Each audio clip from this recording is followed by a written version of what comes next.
कर्मात कौशल्य, निष्ठा आणि समर्पण यांचा संगम झाला की आयुष्य साधं राहत नाही, ते तेजस्वी होतं. जय बजरंग व्यायामशाळेच्या संस्कार भूमीतून सुरू झालेला एक प्रवास आणि थेट राष्ट्रपती भवनापर्यंत पोहोचलेली एक साधना.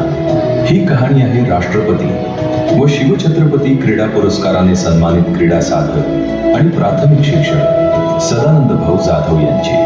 9 जानेवारी 1962 रोजी तोंगलाबाद येथे जन्म. ग्रामीण मातीत वाढताना श्रम, शिस्त आणि सेवाभाव हे जीवनाचे पहिले धडे ठरले. क्रीडा ही केवळ स्पर्धा नसून संस्कार आहे, या विश्वासाने सदानंद भाऊ पुढे चालत राहिले. व्यायामशाळेतील कठोर साधना, मैदानावरील शिस्त आणि लक्ष्यावर एकाग्र राहण्याची जिद्द यातून एकलव्याची वृत्ती आकार घेत गेली.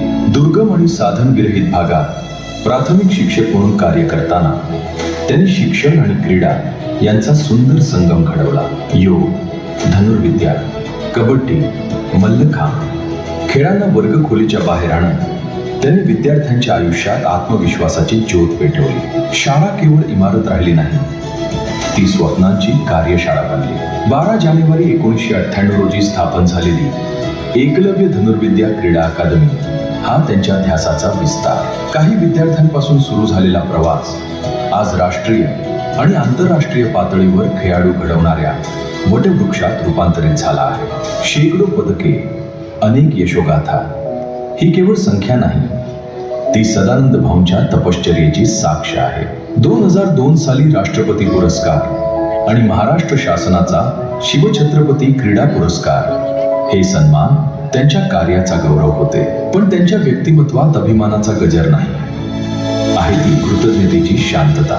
राष्ट्रीय विद्यालय ते राष्ट्रपती भवन हा प्रवास एका व्यक्तीचा नसून कर्मयोगाचा धनुर्वेद आहे. कर्मण्येवाधिकारस्ते मा फलेषु कदाचन. फलाची अपेक्षा न धरता कर्मालाच पूजा मानणारे सदानंद भाऊ आजही धनुष्य हातात घेऊन राष्ट्र निर्मितीचे लक्ष्य साधत उभे आहेत. सदानंद जाधव या धनुर्धराची पालमूळ तुकाराम भाऊंच्याच मार्गदर्शनात रोवली गेली. म्हणून स्वर्गीय तुकाराम बिरकड क्रीडारत्न पुरस्कार 2026 देताना आम्हाला मनस्वी आनंद होत आहे. आपले खूप खूप अभिनंदन.